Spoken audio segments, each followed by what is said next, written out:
Vamos a continuar con la enseñanza del Catecismo Menor y recordando la pregunta número 5 que nos planteaba si hay más de un Dios, y la respuesta es: no hay sino uno solo, el Dios vivo y verdadero. Entonces esa fue la pregunta que nos planteaba el Catecismo en la enseñanza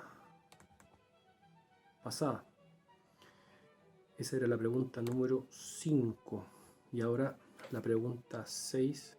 Cada pregunta siempre está relacionada, ¿cierto?, con un tema. Estamos hablando de un Dios único que se manifestó de esa forma en el Antiguo Testamento, y vemos que cuando llega Jesús hay mucha confusión, teniendo toda la revelación del Antiguo Testamento. Los mismos fariseos y saduceos no entendían este concepto, ¿cierto?, del Dios Trino, Dios Padre, Dios Hijo y Dios Espíritu Santo.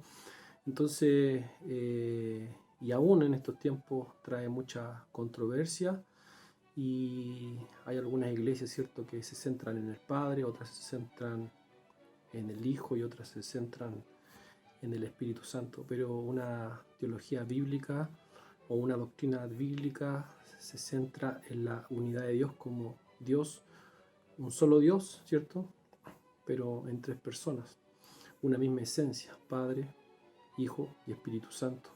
Y eso es lo que vamos a ver ahora. La pregunta 6 del Catecismo Menor nos plantea la siguiente pregunta y dice: ¿cuántas personas hay en la divinidad? Disculpen.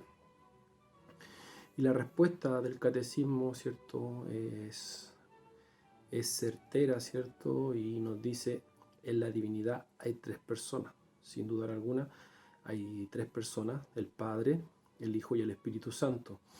Y estas tres personas son un solo Dios, de la misma sustancia, iguales en poder y gloria. ¿Ya? Esa es la respuesta que nos da el Catecismo. Y vamos a ver algunos versículos que estoy viendo yo aquí en la pantalla de mi computador. Y el primer versículo que vamos a ver es Mateo 3, del 16 al 17, y nos remontamos, ¿cierto?, al momento cuando Jesús es bautizado. Y dice: y Jesús, después que fue bautizado, subió del agua. Entonces ahí vemos al Señor, a Jesús, después que fue bautizado, subió del agua, y aquí los cielos fueron abiertos, y vio al Espíritu de Dios que descendía como paloma. Entonces vemos a Jesús, ¿cierto?, subiendo del agua, y después dice que se ve al Espíritu de Dios que descendía como paloma. Y venía sobre él, el Espíritu Santo sobre Jesús. Y después dice que hubo una voz del cielo que decía: este es mi Hijo amado, en quien tengo complacencia. Entonces vemos en este versículo, vemos a Jesús, vemos al Espíritu Santo, ¿cierto?, en forma de paloma, y hubo una voz del cielo que decía, que es la voz del Padre. Entonces vemos al Hijo, vemos al Espíritu Santo y vemos al Padre, ¿cierto?, confirmando todo esto con esta voz del cielo que decía: este es mi Hijo amado, en quien tengo complacencia. ¿Y por qué complacencia? Porque sabemos que Cristo es el verdadero Israel, Cristo es el verdadero Rey, Cristo es el Adán que viene a restaurar todas las cosas. Entonces Cristo también es el sacerdote, Cristo es el verdadero profeta. Entonces Él es el cumplimiento de toda la ley, ¿cierto? Y Él es el que satisface por completo la voluntad del Padre. Entonces lo vemos de esa forma. Pero vemos claramente, ¿cierto?, conforme a la pregunta que nos dice cuántas personas hay en la divinidad. Vemos en este versículo a Jesús, vemos al Espíritu Santo en forma de paloma, y vemos también la voz del Padre. Entonces, esta fue una ocasión sagrada en la que los tres miembros de la Trinidad se manifiestan. El Hijo, ¿cierto?, el amado estaba allí, también estaba el Espíritu Santo, estaba en ese lugar en forma de paloma. La voz del Padre se oyó desde los cielos, ¿cierto?, citando la Escritura. Ahí podemos ver el Salmo 2.7, y dice: este es mi Hijo. Y también habla de que es el Hijo amado en quien he puesto complacencia. Esta es una de las 3 ocasiones en las que el Padre habló desde el cielo con un reconocimiento lleno de deleite en relación a su Hijo. Vamos a ver otro versículo que está en Mateo 28 y que es muy conocido por el pueblo cristiano y dice: por tanto, id y haced discípulos a todas las naciones, bautizándolos en el nombre del Padre, del Hijo y del Espíritu Santo. Nuevamente, en la gran comisión para los creyentes, en donde el Evangelio se comienza a extender, ¿cierto? Que parte, ¿cierto?, en el Medio Oriente, pero que se extiende, ¿cierto?, a Asia, a África, a Europa. Bueno, y hasta todas las naciones ya hay conocimiento del Evangelio. Vemos en esa gran comisión el mandato, ¿cierto?, de bautizar en el nombre del Padre, del Creador, del Hijo, del Redentor y del Espíritu Santo, que tiene la función, ¿cierto?, de que es enviado, ¿cierto?, para estar al lado de nosotros, ¿cierto?, para completar el proceso de nuestra santificación. Lucas 4:17 también es un texto importante, y Lucas tenemos que verlo también a la luz del Antiguo Testamento, que también nos confirma el Dios Trino, y dice que le entregaron el libro del profeta Isaías, haciendo referencia, ¿cierto?, al Antiguo Testamento. Al desenrollarlo, dice, encontró el lugar donde está escrito, y ahí estaba Isaías 61.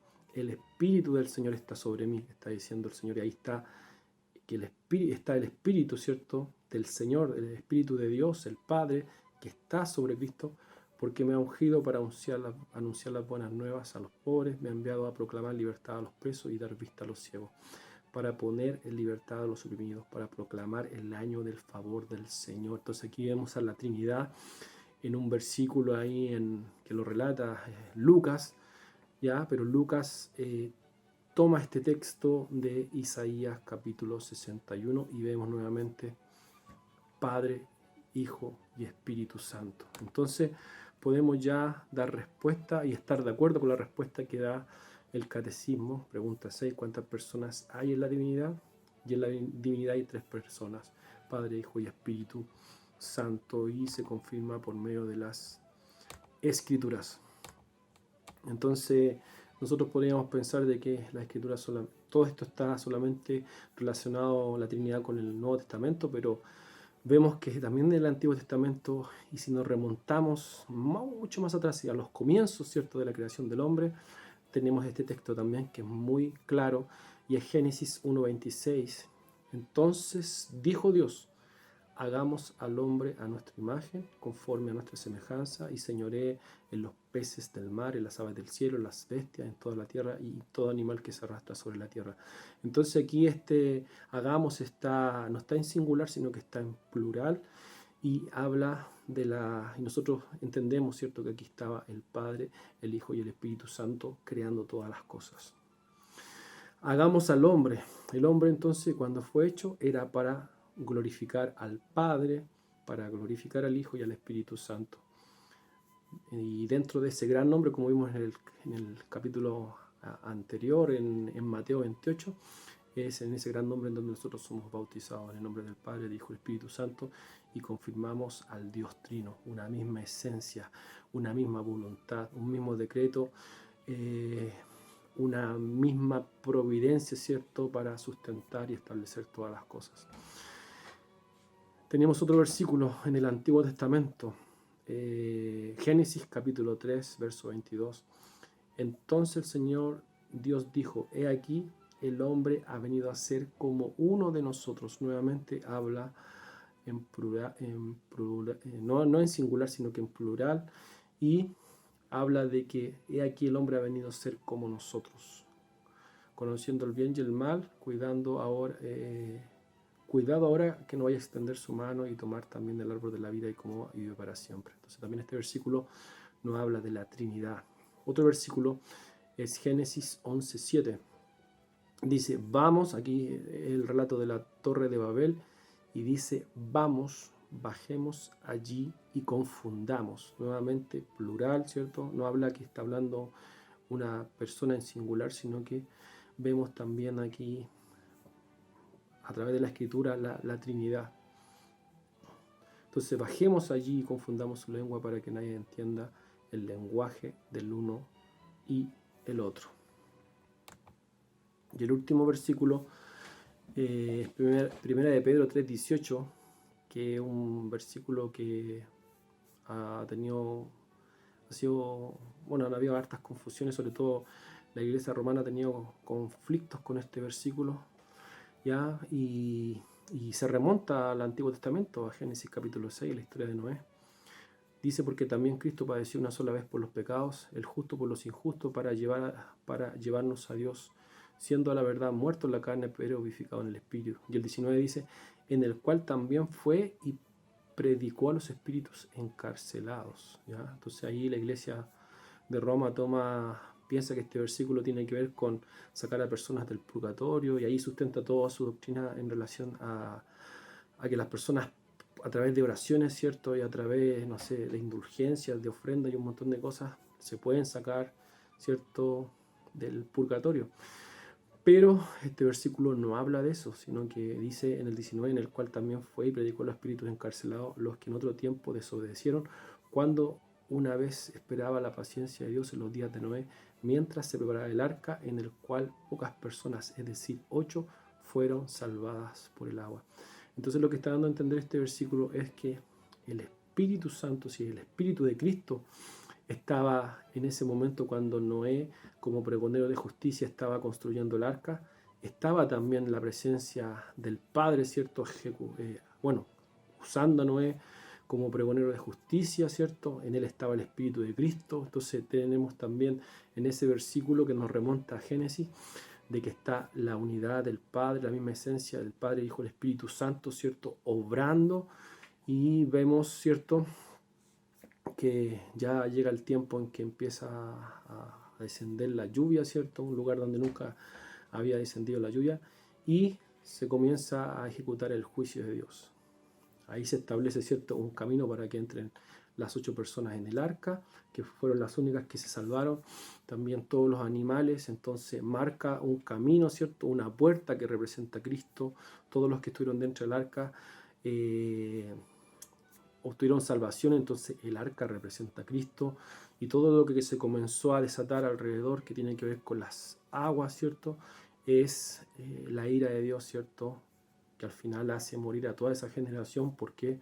Por no escuchar a la voz de Noé, que en él estaba el Espíritu de Cristo. Entonces en este relato claramente vemos al Padre, ¿cierto?, quien dispone todas estas cosas según su longanimidad, el deseo.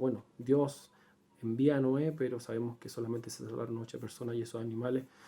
Y todo el ímpetu de las aguas tiene que ver con el juicio de Dios sobre esa generación. Y ahí vemos claramente la obra del Padre, del Hijo y del Espíritu Santo. Así que, hermanos, espero que podamos meditar en la palabra. Nuevamente, cuando hacemos la pregunta ¿cuántas personas hay en la divinidad?, tener la claridad que en la divinidad hay solamente 3 personas en una misma esencia: el Padre, el Hijo y el Espíritu Santo. Estas 3 personas son un solo Dios, de la misma sustancia e iguales en poder y en gloria. Así que nos vemos en el próximo estudio, y el Señor les bendiga a todos.